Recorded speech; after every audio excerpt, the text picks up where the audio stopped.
To prepare a surface for tile, you can use cement Backerboard. It's a thin layer of concrete with fiberglass mesh. It's used to simplify the subflooring process and helps to create a water barrier for areas prone to moisture, like showers and bathroom floors. Cement Backerboard is also resistant to mold, rotting, and warping. Now, to install this material, you'll need several items, including fiberglass tape, an electric drill, and of course your Backerboard product. Dry lay the Backerboard before you adhere it down to the floor. Also, cut out pieces for spaces that don't require a full sheet of tile. The common tile size for Backerboard is 3 by 5 feet. The amount of time needed on this project depends on the dimensions of your floor, but a day is typically sufficient.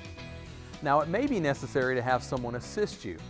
Be sure to follow the guidelines of your manufacturer when applying cement Backerboard. For more detailed information on this and many other popular projects, check out the DIY Projects and Ideas section of HomeDepot.com or talk to one of our store associates. Good luck and thanks for shopping at the Home Depot.